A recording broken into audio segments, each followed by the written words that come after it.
there! This video is about voltaic cells, otherwise known as making a battery. So throughout this video I'm going to teach you what needs to be included in order for a battery to actually work, in order to actually produce electricity. So let's start at the very beginning. First thing I want to show you is that I'm going to do a battery that includes iron and copper. So, taking a look at iron. Iron is our solid here, and copper sulfate, which is our aqueous solution. We want to ask ourselves, would the reaction even happen? Checking out your activity series here, which we covered last week, we can see that iron is here, copper is down here. As long as the iron solid is above the copper solution, or the solid is above the solution, yes, the reaction will happen. So it will totally happen. Here's how it would be. I would take an iron nail and I'd stick it inside of this blue copper sulfate solution. And iron is the solid, and we know that all the solids will lose the electrons. So the electrons will flow out of the iron and into the solution. Specifically, copper will gain them. Iron loses electrons and copper gains electrons. So see, we have this flow of electrons that is happening, but we're not using it to our advantage. Remember that electrons, when they flow along a wire, that is electricity. And if our whole goal is to create a battery is making an electric current, then we got to do something different to make it happen. Like I said, electrons flowing on a wire will make electricity. So let's kind of do that. Let's take our beaker of copper sulfate and separate it from our iron and create a wire. Suddenly the electrons will leave this iron nail, travel along the wire into the copper sulfate solution. This idea where electrons leave one spot and go to the other using a wire is electricity, and that's the basis of a voltaic cell. Unfortunately, this exactly won't work. That's why I got to get into the specifics. So if you did this, it wouldn't quite work. This guy right here, his name is Alessandro Volta, and in 1800 he was the first one who created a battery, the voltaic cell. He made it out of silver and copper, I believe. So voltaic cells is the idea that we're going to take chemical energy and make it into electrical energy. We're going to take chemistry that's happening, remember somebody's losing electrons, somebody's gaining electrons, and we're going to make it into electricity. Okay, so let's get down to the notes here. We'll come back to this page. Okay, here is my note sheet. If I was to do this on the board, I would be taking up the whole board. So a little hint to you, if you want to be taking notes like I would suggest in class, I would take your note sheet and turn it sideways so like it's long, back and forth, left and right, it's really long. And then top and bottom, it's the shorter way. Hopefully that makes sense to you. Okay, and I'm going to fill up this page. Okay, so the first thing we saw is that we have to separate our piece of iron. Oh man, where'd you go? Our piece of iron from our copper sulfate solution. I'll make my copper sulfate solution blue just because I can. I'd suggest using colors as you go here, so if you happen to have some, I would use them. Making color in the notes, studies show again that it actually sticks in your brain better, so why not try colors today? Give it a shot. If you want any computer paper, I told the sub to have that out, so go for that too. Okay, so in solution I'm going to have copper sulfate. Remember, as a solution, aqueous, the copper really isn't attached to the sulfate. The Cu is going to be separate, 2 plus, from the SO4, 2 minus. Okay, and then I got my iron over here. I'm going to use it in red because iron, well, makes me think red. So there we go. And we're going to attach it using a wire. So here's our wire. And in the end, this is going to create a voltaic cell. And we just saw that a voltaic cell is the idea of taking chemical energy and making it into electrical energy. So taking chemistry and making electricity out of it. Now, a lot of the things that I say throughout this picture, I'm not going to be able to write down because there's only so much you can write when you're on a computer screen. So please listen carefully to my words and make sure you put that as little parts inside of your note. That's going to be the most important part of your picture. The big idea of the picture I can draw, but then I'm going to slow down and talk to you about the words behind it too. Okay. So here's our basic drawing of a voltaic cell. This actually isn't going to work the way it is, like I said. Even if I take this wire and stick it all into that solution, it's not going to actually transfer electrons because we've got some problems. But one thing we do know is that this iron here is going to lose electrons.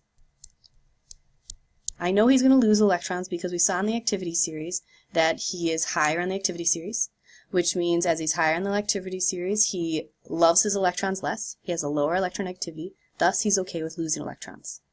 And those electrons will travel along the wire,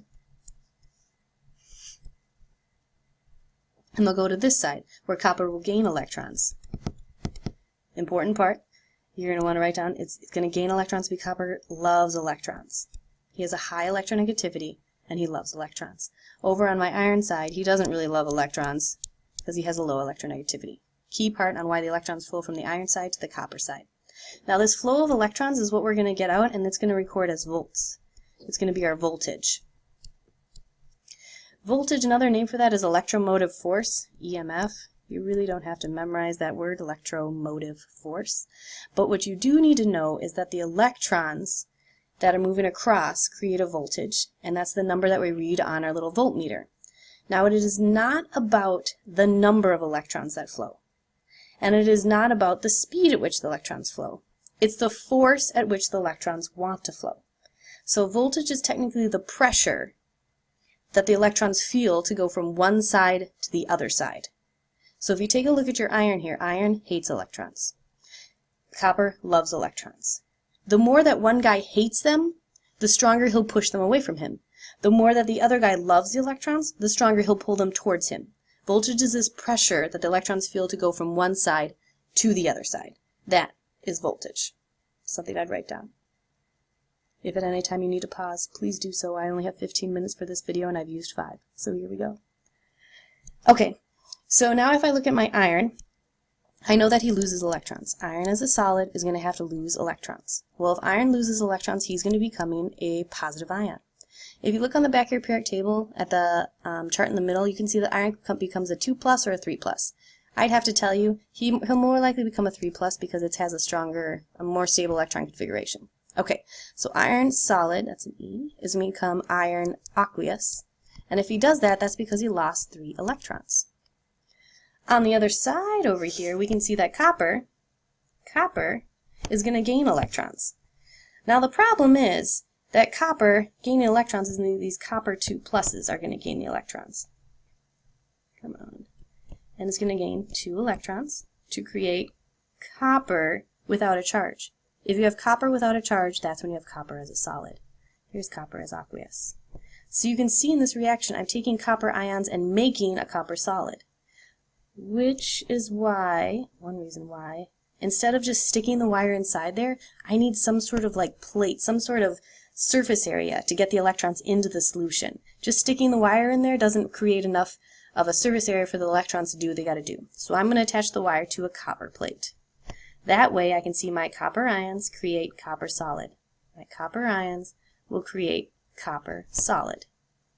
It creates a strong surface area here where all the electrons can hang out on the edges and be able to collide with the copper ions. So my copper ions are creating copper solid. On the other side, you can see that my iron solid is creating iron aqueous. Iron solid is now creating iron, whoop, that's an Fe, aqueous 3+ ions. Well, if they're creating aqueous things, we better have this thing in another beaker, which is exactly what you need. I'm going to put it in some sort of solution here. Now, you can't just have it in water because you have to allow electricity to flow. And electricity can only flow if you have ions in solution. So technically speaking, it doesn't really matter what ions you have in solution, just as long as you have ions. However, it is common practice to have, since you're making iron ions, you might as well have it in an iron ion solution. So I'm going to put it inside of an iron sulfate solution. FeSO4, this is going to be a 2 with a 3, which means to balance it out, I'm going to need 2 Fe's for every 3 SO4 2 minuses. Because according to the balance formula here, if I have it in this aqueous solution, I need 2 Fe's for every 3 SO4s. Okay, taking a look what I got going on here, you can see that, once again, I'm creating iron solid is making iron aqueous. So in this way, my iron bar is actually getting smaller because I'm using up the solid. The electrons are traveling to the other side, and the electrons are now hooking up with the copper aqueous to make more copper solid. So this, what's called an electrode, is getting bigger. This piece of copper is getting bigger. I have my iron electrode, that's the iron piece of metal, getting smaller, and my copper electrode, that copper piece of metal, getting bigger. So here it looks pretty good, right? Everything's looking pretty great. I'm going to do some labeling here. On the right side, I have losing electrons. Electrons are on the product side, that's losing. Lose electrons means it's oxidized. On the left side here, I've got copper ions gaining electrons. It's on the reactant side. This is reduction. The copper is being reduced. These red formulas, by the way, that we wrote, these things are called half reactions. They show kind of what's just happening in the bare bones. I can put the two equations together, in fact, and I can get Cu2+. Now I'm taking this equation and kind of sticking them together to get a full balanced equation. copper 2 plus ions plus Fe solid.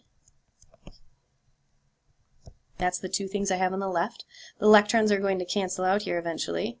As long as I know that, take a look at this, 3 electrons are lost and 2 electrons are gained. That seems funny, but as long as we multiply this side by 2 and this side by 3, then 6 electrons are lost and 6 electrons are gained, which is exactly what I'm going to do.